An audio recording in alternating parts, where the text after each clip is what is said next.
This is a Squiz podcast. We're your shortcut to being informed.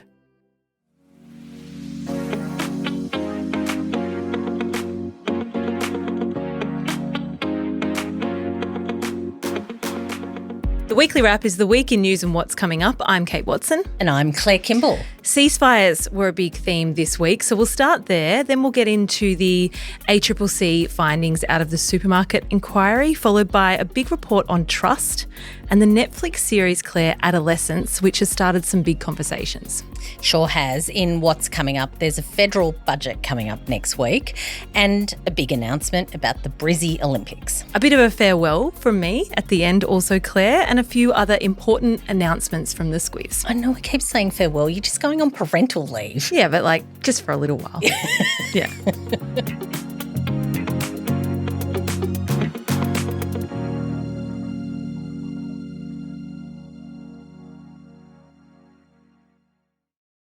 Off the top, Claire, we have an ask. We do this from time to time. We've done it in a little while.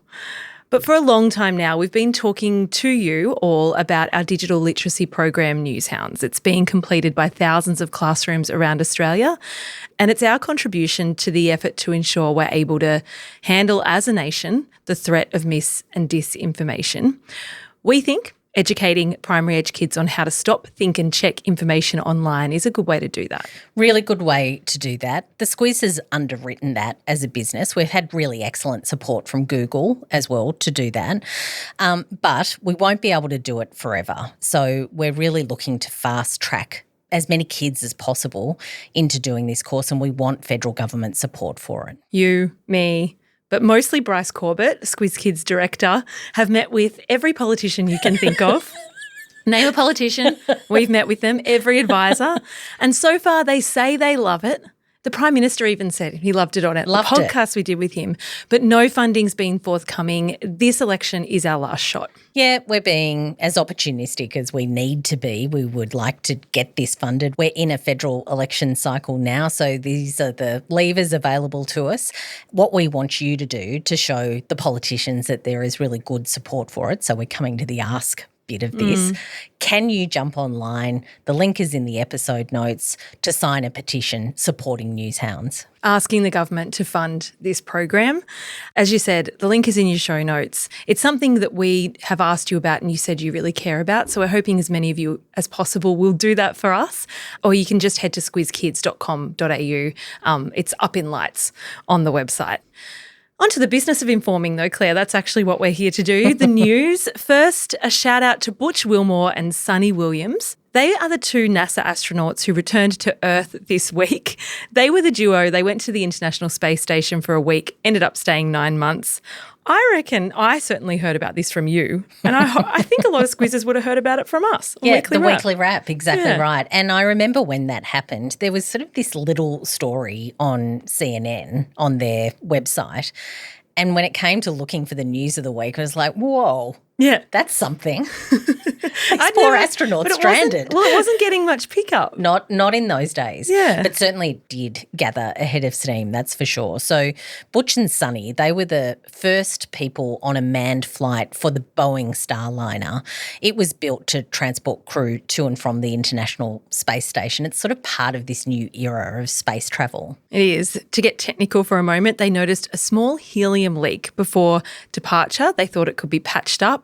That leak turned into 5 leaks, so they left the astronauts in position, returned the Starliner without anyone on board, and then took a bit of time to shuffle the roster to open up 2 seats to get them back. 9 months, in fact. Yeah, there's not often a lot of spare seats going to and from space, so that did take a bit of time to work out. But they did get back. They got back this week. Even the dolphins came out to welcome them. That was pretty spectacular to see. They splashed down off the Florida coast. It was quite an event.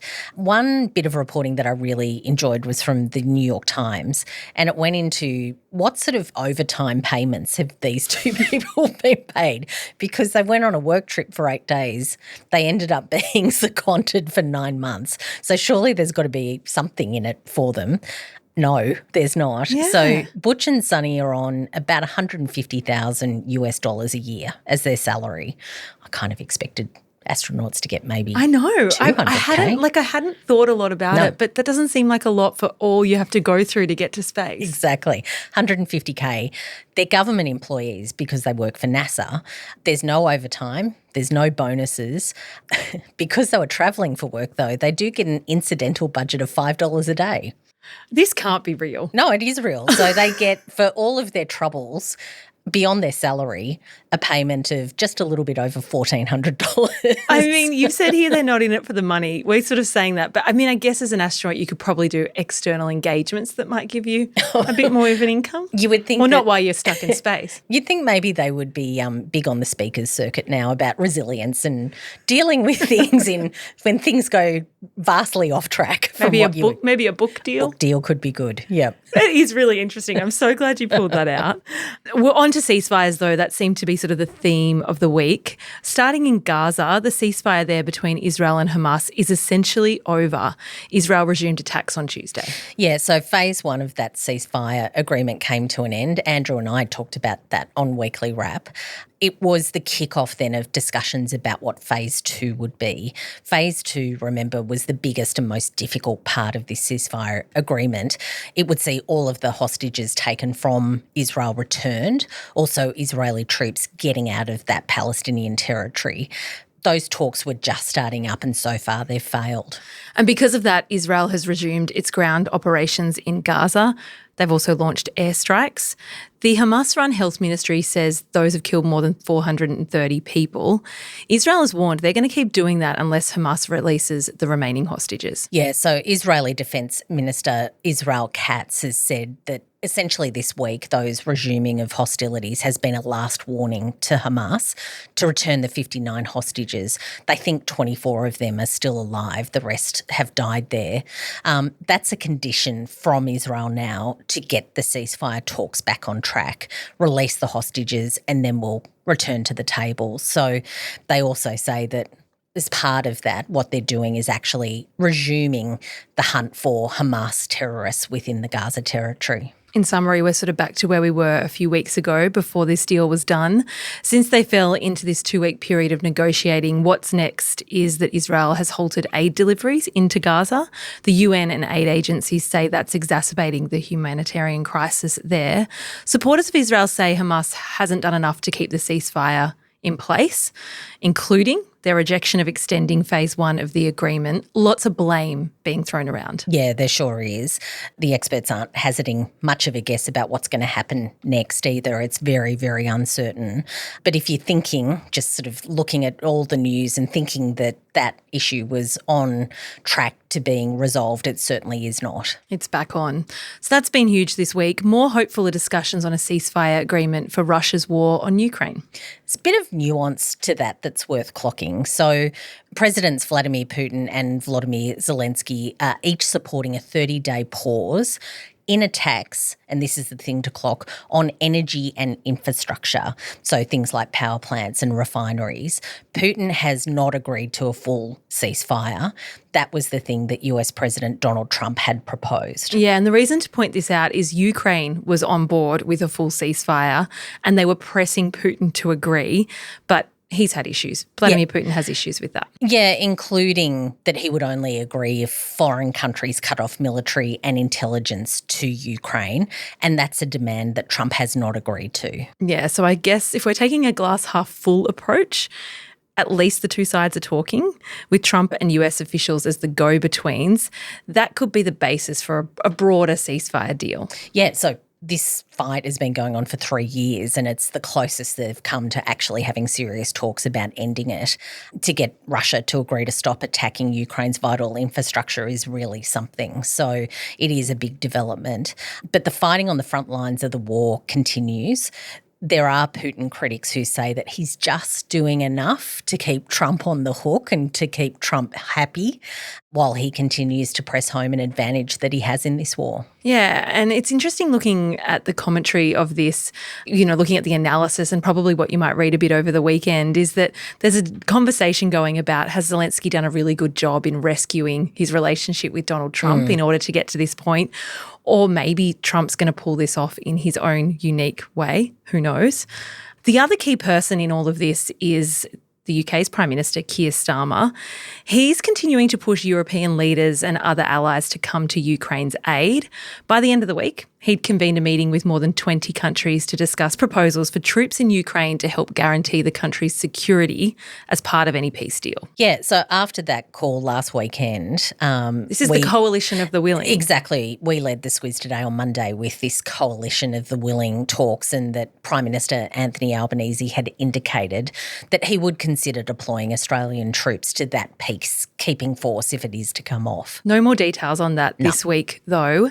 As for what's next, Monday is going to be a big day. Zelensky has confirmed Ukrainian and US officials will meet for peace talks in Saudi Arabia. Yep, that's a big day. The Kremlin's also confirmed that US-Russia talks are taking place on that day in the same place. 3 other stories from the week. We want to wrap up for you, Claire. It wasn't very obvious what to do with these 3 this week. There's been a bit around, but we always take the opportunity to bring back Claire's Retail Corner. So here we are. Really, it's so good. Here we are. Not just any segment of retailing either. My very favourite segment, which is supermarket retailing. True. So this is just terrific. We're talking about this. I'll set the scene and then I'll hand over to you. Set me up. We're talking about this because a big report from the Australian Competition and Consumer Commission, the ACCC, was released yesterday. That's one of the reports that was commissioned after all that concern at the start of last year about the prices of our food and groceries. Yeah, so you might remember both the Albanese government and the coalition really laid into the supermarkets, so Coles and Woolworths. What Prime Minister Albanese said at the time, and this is his quote, "We don't want to see ordinary Australians, families and pensioners being taken for a ride by the supermarkets, and we're taking steps to make sure they get a fair go at the checkout." Politicians love saying fair go. Any time they can get fair go in. Fair income, mate. Yeah, that's right. They also boosted funding to the ACCC to do more monitoring of the supermarkets. If you woke up on Friday morning and saw a bit of news, you would have seen headlines that Australia's major supermarket chains are among the most profitable in the world. That was absolutely the headline news. Yeah. That's nothing new, though. It's nothing new. If you've heard that for the first time and thought that's a major breaking story, it absolutely is not. It is a mainstay of the coverage of the supermarket sector. This is where I should declare, I guess, that I've done this heaps of times in the podcast. I used to work for Woolworths, so I am very well inside the arguments. I know them back and forth, but it was more than a decade ago now. There was a similar cycle to this. There was outrage that prices were too high at the supermarket and that the profit margins that the Australian supermarkets were taking were notable compared to the international market. And just to stop and explain what we're talking about when we say profit margins, what a profit margin is and why it's important is what you make as a financial return when all is said and done. So the margin is the percentage of your sales. So here at the Squiz, let's say we take in $1 million worth of advertising revenue every year. With that $1 million, we have to pay the team, pay for rent, pay for our studio equipment, all of Claire's coffees. Run the business. Yes, my wardrobe allowance. Which is extensive. If you have a wardrobe allowance, you're not spending it well. It's about $25. There is no wardrobe allowance.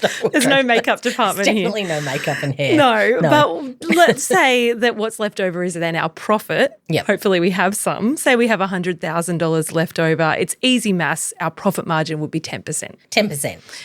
The argument is that, Claire, and has been, that Coles and Woolies' profit margin is too high. Yeah, that's certainly the argument, and that's based on when you look at other like retailers from around the world. So to give you some numbers, Woolworths' profit margin is about 6%. Coles is a bit less than 5%.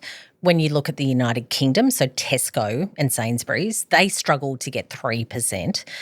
In France, Carrefour is about 2%. Kroger in the United States, I could go on and on about the supermarket retail business in the US. They don't really have a national supermarket chain, but Kroger's a really big one. They make about 3%. Walmart, which does a bit of food but it does a lot of other stuff, it gets close to 5%. So comparatively, they are, Coles and Woolies, more profitable, and this is where the rubber hits the road. Australian companies aim to make a profit, and the retailers say, well, stack us up against the miners or the airlines, and we're not as profitable as they are. However, yeah. It's the nature of what they call high volume, low margin businesses. So just to explain that a little bit, there's a lot more profit to be made by selling tons and tons of iron ore, for example, in contracts worth millions of dollars, or even a plane ticket, like you're spending $1,000 on a plane ticket. Essentially, Coles and Woolies are selling many, many, many packets of Tim Tams and bananas. So they're a lot smaller margin in terms of quantum on each of those items. But the supermarkets have to be very, very careful, of course, because they are essential. They provide food and groceries right across Australia. So they need to be profitable, yes, but how much they're actually making is a very, very fine and, of course, controversial thing. You definitely could talk about this for an entire podcast.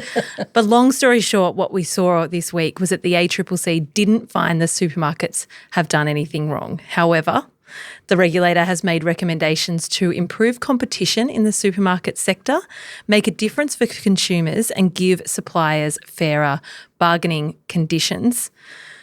Cost of living is a hot election topic, Claire, so it's not likely to be the last we hear of it. Absolutely not, no. And I dare say in 10 years' time, Kate, when we're still doing the weekly wrap, we'll remember this cycle. It's a cycle that repeats. So here we go again. Will we be doing the weekly wrap in 10 years? I intend on doing the weekly wrap in 10 years. I suppose so. Yeah. We also know, though, and we should add, big retail's on the nose. So this is a political issue as well for them in gaining the trust of the public and making them feel like they are being responsible when it comes to what they're charging, which actually brings us neatly to the next story we wanted to talk about, which is the Edelman Trust Report. It's a global survey on trust. It's released yearly and it's sort of the go-to report. We read it each and every year because it has a lot in there about media, which we'll talk about. It dropped this week. Yeah, there's a bit about media, of course, what Australians think about the news and the information that they're given and how they regard news organisations. But it's a report that covers both the public and the private sectors. So in the private sectors, businesses like Coles and Woolworths. The report that dropped this week revealed that 62% of Australians believe that governments and businesses are serving a select few, that they take actions that hurt individuals, that they have systems that favour the rich and that the rich are increasing their wealth as regular people struggle. Yeah, the majority of Australians also believe they are being lied to by authorities. 66% believe business leaders are lying. 64% believe government leaders are lying. 68% think journalists are reporting lies and playing a complicit role in supporting the system. The numbers aren't great. It's one of those things. I remember working in politics and journalists would talk to you about trust and you'd say, yeah, but more people trust us than you. So it's one of those things, but everyone's in the bad books, Everyone's in the bad books. Yeah. Business is actually doing well. Yeah. In the trust stakes compared to government, NGOs and media. And if we're getting self-reflective, which we always should in media, most people think news organisations would rather support an ideology than inform the public. Our agenda-free commitment really does stem from that vibe that we got even 10 years ago. It's very, very interesting that it's even being more pronounced now and clearer to news consumers about what's going on in the market. So, yeah, very, very noted by us at our end, that's very, for sure. Very much so. The headline, though, the big story. 40% of those surveyed say that hostile activism is seen as a legitimate tool to drive action. So that includes individuals attacking people online, intentionally spreading disinformation, threatening or committing violence, or damaging public or private property. This sentiment is most prevalent amongst responders aged 18 to 34. 53% approve of at least one of those and that's a legitimate way to retaliate against the people they don't trust. One example of this is what's happening to Tesla, for example. So in the United States, there are increasing reports of Teslas, the vehicles, being torched, being vandalised. Showrooms of Tesla are being burned down. Charging stations are being targeted as well. It seems to be part of this sort of anti-Musk, anti-Trump administration activists really targeting that. And based on this report, it would indicate that many think that's okay. Yeah. We've got a bit of a theme going on today, don't we, with like our petition and then run that quite story. nicely. I know. Yeah. It's not deliberate, but it is kind of there. Because the final thing we're going to talk about is the new Netflix show Adolescence. So Andrew flagged this on Squiz today. He flagged it in the office. He said this is going to be the next big show. He was incredibly correct. Yeah. It's fiction. It's not based on a true story, but it seems to be meeting the moment. Yeah, so what it's about is exploring this question about could a teenage boy be so influenced by the likes of misogynist Andrew Tate, we've done a shortcut on him if you want to go back and find that he's driven to murder a young classmate with a knife. It's a particularly violent question. It's dark. It's really dark, but it seems to be pulling on a few threads. One is the radicalisation of young men online, the increasing divide between the genders, and knife crime. One of the ways we can be helpful, I guess, in helping you to navigate all the news that's going to come out of this series is to explain what incel culture is, Claire, because that's a huge theme. Yeah, so incel means involuntary celibate. In its most basic form, incel describes someone, usually a male, who is frustrated by their lack of sexual experiences. They sort of form this idea that as a heterosexual young man, women are out to get them. Society is out to get them, and they're very angry about their lack of romantic success. Yeah, and the reason it's worth knowing is because it's often cited as something that, when labelled as an incel, incites young men to adopt and buy into radical ideologies. So that's what that's all about. Like a hatred for women, for example. Claire, this show has made it to the top of the UK Parliament. Yeah, so Keir Starmer, we mentioned him just a moment ago. He said that he's watching it and he supports the campaign to have it shown in all schools. We'll put a link to it in your show notes because it is going to be a big one. In what's coming up this week, tomorrow is the deciding game in the NBL Finals series, Illawarra Hawks versus Melbourne United. It's 2 apiece. This is the showdown, Claire. It's in Wollongong, Sunday arvo. Will you watch? Probably not. Yeah, I thought about it. I might just watch the result. What channel is it on, do we know? KO, no doubt. It's an interesting question. I assume it will be on KO. I think 10 was 10 showing the basketball this you year. You really should know the answer to these know. things. I'm sorry. Yeah. We'll Google it afterwards. It is good. I mean, we were going to talk about it a few weeks ago, maybe a week ago. Andrew flagged it and I said, well, let's talk about it when it comes. If there's a showdown, and there is. Tuesday really is the news day, Claire. It is. It's budget day, and what to know about that really is that Parliament is back next week. There was certainly a sense just a few weeks ago that they weren't returning for Parliament. There were valedictory speeches and all sorts of windings up, but no, they're back. Tuesday's budget day. Jim Chalmers, our Treasurer, will hand down the budget on Tuesday night. It'll be in deficit. They've confirmed that. They have. They've said that we've had 2 surpluses in a row. What a deficit means is that the government has spent more this past year than it's brought in. Yeah. So we've not taken as much in tax as we've spent on services and funding and grants and all sorts of stuff. So that's certainly a thing. In the budget, there's all sorts of announcements on how the government's going to operate for the coming year, how they're going to spend our taxpayer money. And, of course, in an election cycle, it's all about essentially what the government, the Albanese government sort of platform is for the next 3 years. So that's the lens that it'll be looked at through. Also on Tuesday, big day in Queensland. The Queensland government will unveil the 2032 Brisbane Olympic and Paralympic Games delivery plan. This has been long awaited. It really has. There have been resignations from the last government, the last Labor government, over this very question. So it feels like a bit of a test for the new government, the Crisafulli government. So can't wait to see what they've decided to do with all of that infrastructure, because can't wait to know transport, venues, new stadiums, how the game's going to be, what the legacy is, all of that. How much it's going to cost, all of those things. So much goes into an Olympics. Yeah. And there's such a big conversation about whether we should be spending all this money on it or not. Yeah. So expect that to be not just Queensland news, but national news. For sure. Towards the end of the week, the Melbourne International Comedy Festival begins. That runs for a month. Got you. You going to that? Well, no, because I'm actually finishing up. That's a really good point. Yeah. And remember, was it last Melbourne Comedy Festival that someone brought a newborn and they cried and cried and cried, and there was a whole thing? Oh, was that last? Yeah, I think it was. Yeah. Anyway. Well, hopefully I won't have a newborn. But the other thing to shout out as we finish up what's coming up is that I will be heading off on parental leave. Indeed. At the end of next week. But this is my last weekly wrap. It's a bit much to expect you to do a weekly wrap just a couple of days, 2 or 3 days out from when you think you're going to drop. Well, last week I was unimpressed with my performance on Weekly Wrap, and it's because of my baby brain. I thought it was great. But anyway, you were very hard on yourself. No, I think it's about time to bow out. But I just wanted to say, obviously I'll be back, but it's such a joy to do this every week. Yeah. So thank you to anyone who just listens. It's always such a joy. Indeed. To know that you're out there. But no, I mean, you bring something really special to Weekly Wrap every week, so we'll miss you for the next bit. But as you say, it's not farewell.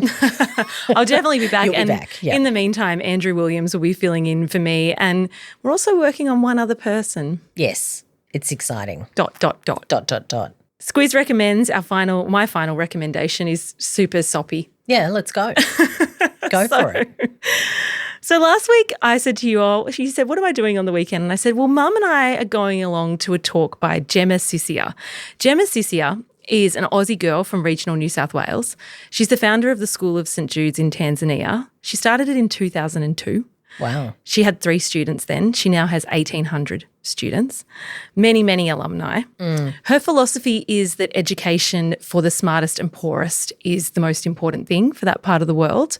I've supported the school for a long time, but the thing that really stuck with me was that she's now seeing the fruits of all her years of hard work coming back to her through students who have graduated, gone to university, and have now moved back into the community and are doing wonderful things in the community. It's just an incredible legacy and a reminder that education is such an important part of building strong communities. So I guess it ties into our ask around Squiz Kids, not deliberately actually, I kind of just realised that, but it sort of does. She's someone that Australians should know more about, I think, and what she's done. So I just wanted to put a link to the school in people's show notes and they can check it out if they want. Really good one. Yeah, that's thank you. great. And she gave a speech. Yeah, she spoke weekend. and, you know, she's on a fundraising round and there's still 150 students without sponsors that she'd like to get people to, I mean, there's no pressure. There's no ask. No, but I think, I mean, her story from a, you know, hard work does pay off kind of perspective, but also Aussies doing great things that you don't hear a lot about. There's many ways to make a difference and for her to start this up and keep driving it and 20-something years in, that's extraordinary. Exactly. And just like kind of that thing where she's like, I just started to see why. Yeah. After this long. It's such a good lesson. That's a long lead time. Yeah. Incredible. Well, mine's actually, I don't even feel right about giving my recommendation, but Vanity Fair. Gwyneth Paltrow. There's a really good article about Gwyneth Paltrow and about her first world problems. So it's a good read. If you're interested in all of that, she's about to return in her sort of first big film since diving out 20 years ago. And, yeah, it's just a bit of a recce on her business. I was interested in the sort of really pointing to, like, it's not woo-woo women's weird sexual health stuff that she does, and she's a bit sort of over that characterisation. So I was just interested in how she frames the positioning, what she actually is and what it's all about. So Goop, of course, being her business. So, yeah, it's an interesting one. As an outsider, I'm getting the sense she's sort of gone from, you know, super popular to people are super skeptical, and she is coming back. Everyone has their day. It's a cycle, as we talked isn't it? about Woolies and Coles. Everyone has a cycle. That's so true. Thanks for listening to this episode of Weekly Wrap. If I can leave you with one thing, it's that the Newsmaker series is still rolling out. The Batuta Advocate. You called it, you're still in listeners' ears from beyond the grave is how you've been talking. I've done a bank of interviews and they'll be rolling out over the coming weeks. I've had great feedback about Sarah Ferguson and Alistair McGibbon, but the Batuta Advocate guys that I spoke to this week, it's funny, it's fun, it's as dry as it comes. It's great. It's as sarcastic as it comes, but they don't talk a lot about the business. So I encourage you to listen to that, and I hope you enjoy the rest of the series. Thanks, Kate. See you soon.